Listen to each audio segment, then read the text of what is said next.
মাসুদ কামাল সাহেবের চমৎকার আলোচনা শুনছিলাম, মনোযোগ দিয়ে শুনছিলাম। আমি এই প্রসঙ্গে শুধু এতটুকু বলতে পারি যে আমরা বিগত সময়গুলোতে এপিটিভি পদ্ধতিতে এই দেশে নির্বাচন করে আসছি, আমরা সুফল পাই। আমরা সংসদকে অকার্যকর দেখেছি, আমরা সংসদের পরিবর্তে রাজপথে সংঘাত দেখেছি এবং একটি দলকে ফ্রাঙ্কেনস্টাইন হয়ে উঠতে দেখেছি এবং তার বিরুদ্ধে আবার গণ আন্দোলন হতে দেখেছি। প্রচুর মানুষের রক্ত ব্যয় দেখেছি এবং রক্ত ব্যয়ের পরে আবারও যথারীতি ফ্রাঙ্কেনস্টাইন দেখেছি। এই ছিল আমাদের একটা সিস্টেম। মাসুদ কামাল ভাই যে প্রসঙ্গটি উল্লেখ করেছেন যে আসলে কোন পদ্ধতিতে আমরা চাই, সেটা তো পরের প্রশ্ন। প্রথম প্রশ্ন হচ্ছে যে রাজনৈতিক দলগুলোকে আগে একমতে আসতে হবে যে হ্যাঁ, আমরা সংখ্যানুপাতিক পদ্ধতিতে চাই। আমরাও এটা শুরু থেকে বলে আসছি, বিশ্বে অনেক রকমের সংখ্যানুপাতিক পদ্ধতিতে নির্বাচন হয়। তো আমরা আমাদের জন্য কোনটা সংখ্যানুপাতিক পদ্ধতি সেটা আমরা আলোচনা করে এটা আমরা ঠিক করতে পারি। আমরা এই কথাটি জাতীয় ঐকমত্য কমিশনে মৌখিকভাবে বলেছি, লিখিতভাবে বলেছি, কিন্তু অদৃশ্য কারণে এটাকে পাশ কাটিয়ে যাওয়া হয়েছে। না, আপনারা কি পরিষ্কার, মানে আপনারা কি পরিষ্কার হয়েছেন যে আপনারা কোন আপনি যখন পরিষ্কার হবেন তখন না আরেকজনকে আপনি আপনার পক্ষে যুক্তিতে বোঝাতে পারবেন। স্বচ্ছ এবং পরিষ্কার যে পিআর পদ্ধতিতে সকল সংকটের সমাধান হবে। হ্যাঁ, মাসুদ কামাল সাহেব অত্যন্ত যৌক্তিকভাবে বলেছেন পিআর পদ্ধতির কিছু নেগেটিভ দিক আছে, আবার ইতিবাচক দিকও আছে।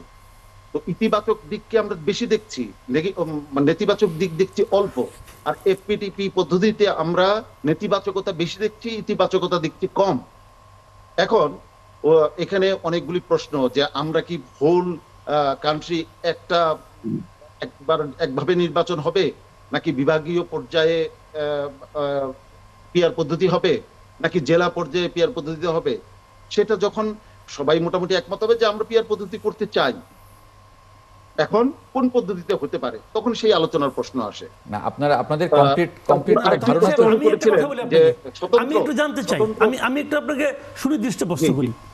দেখেন, আপনারা একটা নতুন আইডিয়া নিয়ে আসছেন কিন্তু আমাদের ভোটারদের কাছে, মাথায় রেখেন। আমি কিন্তু ঐক্যমত্য কমিশনে আলোচনা করতেছি না, বিএনপি নিয়ে আলোচনা করতেছি না, যারা বিরোধিতা করছে তাদের নিয়ে। আমার কথা হলো আপনারা আমাদের কাছে, আমাদের পাবলিক, ধরেন আমি ভোটার, আপনি আমাদের কাছে একটা নতুন আইডিয়া নিয়ে আসছেন। এখন আপনি দেখবেন ইংরেজিতে একটা কথা খুব প্রচলিত আছে যে FAQ, দেখেন আপনি অনলাইনে গেলেই পাবেন যে ফ্রিকুয়েন্টলি আস্কড কোশ্চেন। তো আপনাদের পিআর সংক্রান্ত যে ফ্রিকুয়েন্টলি আস্কড কোশ্চেন, সেগুলি জবাব কি আপনারা ঠিক করছেন? ঠিক করতে আগে ঠিক করবেন। আপনি বলতেছেন কি আগে পিআর করি তারপরে সবাই মিলে বসে ঠিক করবো কোন পদ্ধতি। আমি আপনাকে একটা এক্সাম্পল দিয়ে বলি। কিছুদিন আগে আমি শেষ করে আপনি বলেন, কিছুদিন আগে ওই বুয়েটের সাবেক এক অধ্যাপক ছিলেন প্রফেসর কায়কোবাদ সাহেব এবং তার সঙ্গে আরো 3 জন প্রফেসর মিলে এই পিআর পদ্ধতির সম্ভাব্য দিকগুলি নিয়ে একটা আর্টিকেল লিখেছিলেন প্রথম আলোতে। ওটা আমি দেখছিলাম আর কি, ভেরি ইন্টারেস্টিং। ওনারা কিছু প্রস্তাব দিয়েছেন। আমার কথা হলো কি, আগে আপনারা সবগুলি মিলিয়ে আপনারা একটা বুকলেটের মতো বানান যে আপনারা কোন পিআরটা চান, কিভাবে চান, সেইটা যদি জনগণকে দেখেন। আপনারা কিন্তু জনগণের কাছে চলে গেছেন, পাবলিকের কাছে গেছেন আপনারা, যে পাবলিকের মতামত নেওয়ার জন্য। এখন পাবলিক কয়েকদিন আগে দেখলাম যে একটা ভিডিওতে বলা হচ্ছে যে পিআর মানে কি, আমি তো জানি না, হুজুর জানে।